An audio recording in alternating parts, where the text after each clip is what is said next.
오늘은 종려주일입니다. 사순절 기간 가운데 가장 절정의 주간이기도 합니다. 복음서를 이렇게 쭉 보면 한결같이 마지막 부분에 보면 예수님께서 당하신 이 고난의 모습이 집중적으로 나타나 있는 것을 볼 수가 있습니다. 그러니까 쭉 보다 보면 표현할 수 없을 이 정도의 이 고통을 당하시는 그 예수님의 모습이 그곳에 다 나타나 있습니다. 그런데 그 고통의 이 모습은 신약 성경에만 나오는 것이 아니고 구약 성경에도 여러 곳 예언하고 있습니다. 특히 이사야서에서 보면 예수님의 탄생과 또 예수님의 이 고난의 모습을 거기에 보면 또 자세히 표현하고 있습니다. 탄생의 부분에는 그렇습니다. 7장에 보면 보라 처녀가 잉태하여 아들을 낳을 것이요 그 이름을 임마누엘이라 하라. 이렇게 또 7장에 나와 있죠.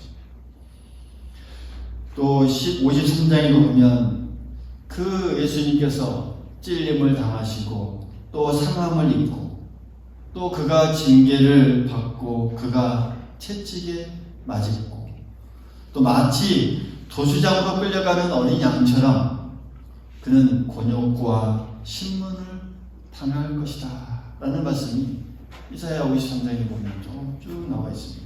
이렇게 자세하게 예언되고 있는 모습을 볼 수가 있죠. 그러니까 예수님께서 오시기 700년 전이죠. 그러니까 700년 전에도 이렇게 자세하게 표현해 놓았습니다. 오늘 우리가 읽은 이 시편 말씀에도 보면 장차 당할 고난의 모습을 또 그대로 예언하고 있는 그런 부분입니다.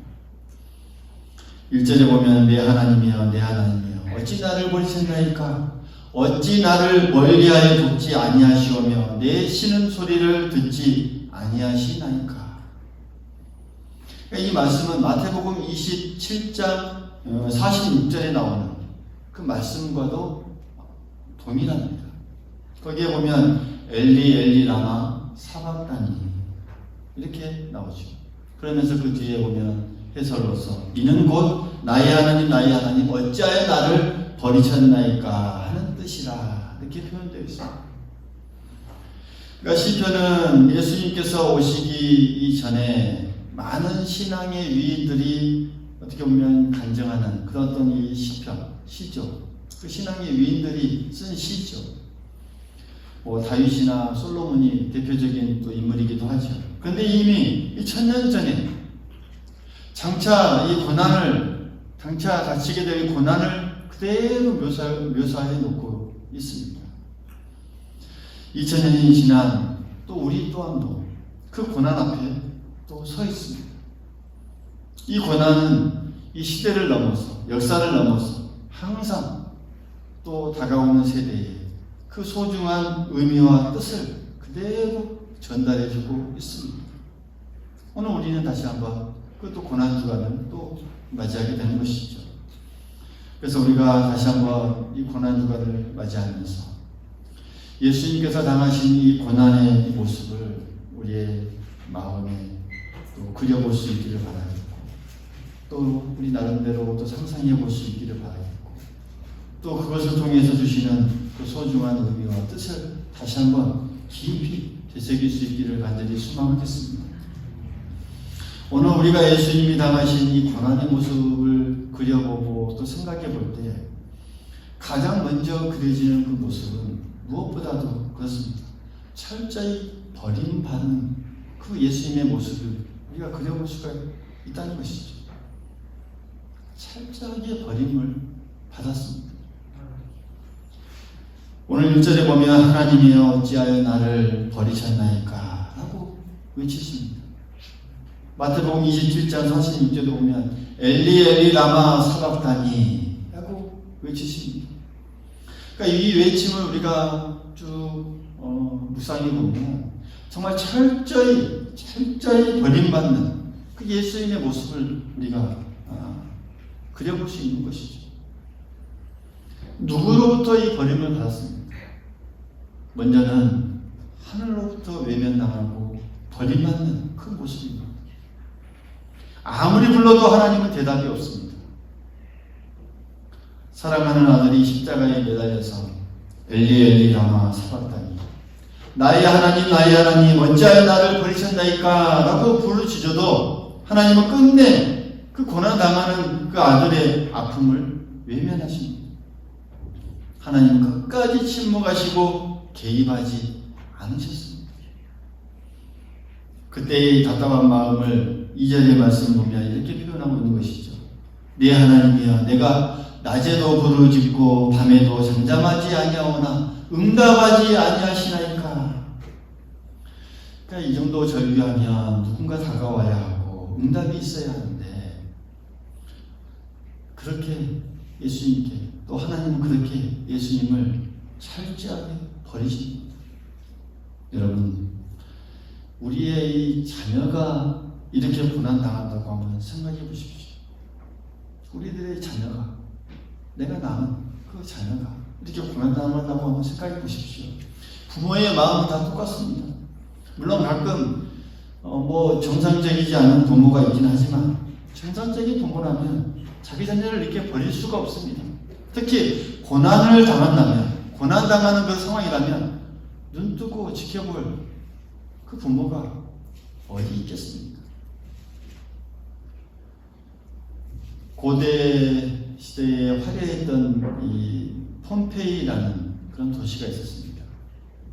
AD 79년에 큰 화산 폭발로 그 거대했던 화려했던 도시가 그대로 매몰됩니다. 화산재로 말미암아서 매몰되어서 도시 전체가 그냥 그대로 매장되어 버렸습니다. 아주 오랜 시간이 지난 후 1738년도에 그 도시를 이제 발굴하게 되었습니다. 발굴해 보니까 그 비참한 형상들이 그곳에 그대로 다 남아있는 거예요. 화석처럼 그대로 덮어버렸습니다.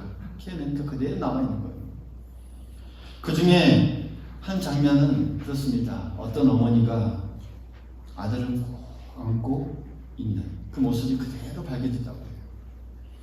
그러니까 화산재가 눈 내리듯 내리죠. 얼마나 뜨겁습니까? 그 수천 도에 이르는 화산재가 그대로 이렇게 내리니까 그 화산재를 다 맞으면서 품에 어린아이를 꼭 껴안은 채 그 화산재에 묻혀 그대로 그 자리에 앉아서 이제 죽어있는 그 모습을 발견한 거예요. 그러니까 이것이 이 자식을 향한 이 부모의 마음이죠. 어찌 인간의 마음뿐이겠습니까? 하나님도 마찬가지입니다. 그런데 아들이 십자가에 매달려서 울부짖고 탄식을 해도 하나님은 외면하실 수밖에 없습니다. 왜요? 그 십자가를 위해 이 땅에 보내셨기 때문입니다. 때문에 아무리 부르짖어도 하나님은 모른 채 눈을 감았던 것이죠. 여러분 생각해 보십시오. 그때 이 하나님은 어떤 마음으로 그 아들의 모습을 지켜보고 계셨을까요? 그때 그 마음은 어땠을까요? 그 모습을 보며 애태우셨을 그 하나님의 그 아픈 마음을 우리가 조금이라도 이해할 수 있겠습니까? 이 하나님의 아픈 마음이죠. 우리는 이 마음을 알아야 합니다. 십자가를 보면서 이 마음을 알아야 합니다. 느껴야 합니다. 어떤 신학자가 이렇게 말합니다. 이런 하나님의 아픈 마음을 이해하지 못하는 사람은 함부로 십자가를 입에 담지 말라. 이렇게 말합니다. 참으로 어떻게 생각해 보면 맞는 말이죠. 정확한 말이죠. 우리는 너무 쉽게 십자가라는 말을 입에 담고 또 살아갑니다. 그러나 이 십자가에 들어있는 이 깊은 뜻이나 또 소중한 의미나 하나님의 이 아픈 이 고뇌의 마음, 또 예수님께서 당하신 이 고통의 내용을 진심으로 우리가 느낌이 없이 그저 십자가를 쉽게 입에 담을 수 없다는 사실, 우리 모두 기억할 수 있기를 간절히 소망하겠습니다. 이렇게 예수님은 하나님으로부터 철저히 버림받고 외면당하셨습니다. 그뿐만 아니라 예수님은 하늘로부터의 뿐만 아니라 이 땅으로부터도 더 철저하게 외면당하고 버림당하셨습니다. 땅으로부터 돼요. 이 땅의 사람들입니다. 이 땅의 사람들로부터 철저히 버림당하고 외면당하셨습니다. 특히 제자들로부터. 그들은 도망가서 나타나지 않습니다.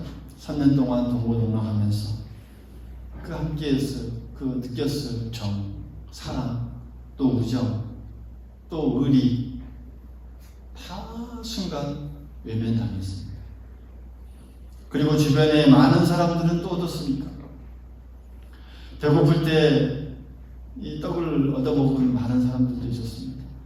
죽을 병에서 고침받는 사람들도 있었고, 나병 환자, 문먼자들, 걷지 못했던 자들, 그 많은 사람들, 심지어 무덤에서 다시 살아난 나사로도 있었습니다.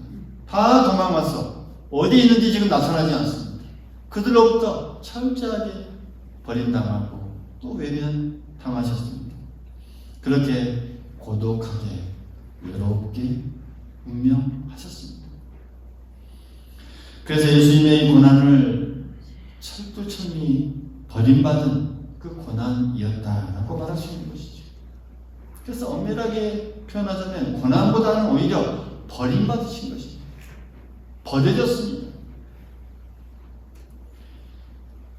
이 어려움을 겪은 이 사람들의 이 말을 들어보면 어린 시절에 많이 굶기도 하고 사람들에게 괴롭힘을 당하는 것, 그것이 참 힘들었다고 말하지만 가장 힘들었던 게 뭐냐고 물으면 버려졌다는 그 느낌이라고 하죠. 어렸을 때 버려졌다는 느낌, 버림당했다는 느낌, 그게 가장 오래 남고, 이 버림받은 상처는 정말 오래 남니다. 그러니까 고난보다 한층 더 강한 표현이 바로 이렇게 버림받았다는 뜻이 아니겠습니까? 그 누구도 곁에 없고 함께하지 않는, 외롭고, 이 버림받았다는 말은 고난받았다는 말보다 더 강렬한, 또 이 세상에서 어떻게 보면 가장 불행한 이 말입니다. 예수님은 이렇게 철저히 하늘로부터 또 이 땅으로부터 버림받고 외면당하셨습니다. 성경은 이런 예수님의 고난과 이 버림받음을 우리를 위한 고난이, 우리를 위한 버림받음이다라고 성경은 말씀하고 있습니다. 그는 실로 우리의 질고를 지고 우리의 슬픔을 당하셨다. 그가 찔림은 우리의 허물 때문이요 그가 상함은 우리의 죄악 때문이다. 그가 징계를 받음으로 우리가 평화를 누리고 그가 채찍에 맞음으로 우리가 나음을 입었도다. 성경은 이렇게 우리에게 말씀합니다. 이것이 예수님께서 당하신 십자가인 것이죠. 예수님께서 짊어진 십자가이신 것이죠. 성경은 그래서 이 땅 어느 곳에서도 구원을 받을 수 있는 길이 없다라고 정확하게 우리 경고하고 말씀하십니다. 오직 이 십자가를 통해서만 구원의 길이 있다라는 것을 우리에게 가르쳐주고 있습니다. 예수님은 이 세상에서 우리 인간들로 하여금 죄를 씻음받고 하나님께 나아가는 그 길을 만들어 주시기 위해서 친히 이 땅에 오셔서 그 참혹한 고난의 길을 겪으셨고 또 이 버림을 당하셨다라는 사실이죠. 그래서 주님은 우리의 길이요 진리요 생명이 되십니다. 할렐루야. 그렇기 때문에 주님은 우리의 길이요 진리요 생명이 되신 것이죠. 구원에 이르는 길은 오직 이 한 길밖에 없음을 분명하게 말씀하고 있고 또 우리는 믿고 나아가고 있습니다. 그 길은 오직 믿음으로, 십자가를 믿음으로, 오직 예수를 믿음으로만 가능합니다. 할렐루야. 사랑하는 성도 여러분, 기독교는 그래서 십자가 종교입니다. 이 십자가만이 구원이 있고 십자가만이 이 부활이 있고 하나님께 나아가는 길이 있다라는 사실이죠. 하나님이 예수님을 이 땅에 보내신 것도 그런 이유에서요. 또 예수님이 철저히 버림받고 외면당하고 십자가에 고난받으신 것도 바로 그런 이유에서였습니다. 오늘 우리는 이 예수님의 고난을 깊이 음미하고 기도하고 또 묵상하고 또 우리가 생각할 수 있어야 하겠습니다. 그래야 우리 자신을 다시 한번 뒤돌아볼 수 있고 또 우리 자신을 생각하게 되고 또 앞으로 있을 우리의 모습을 또 보게 될 수 있고 따라서 현재 우리의 삶을 다시 한번 되새겨볼 수 있는 것이죠. 오늘 이 마음이 우리 안에 진심으로 느껴지고 깊이 되새겨질 수 있기를 간절히 소망하겠습니다. 또 이 마음으로 이어지는 그 성찬식에 우리가 참여해서 깊은 그 십자가의 사랑을 우리가 다시 한번 깨닫고 마음에 새기는 우리 모두가 될 수 있기를 간절히 소망하겠습니다.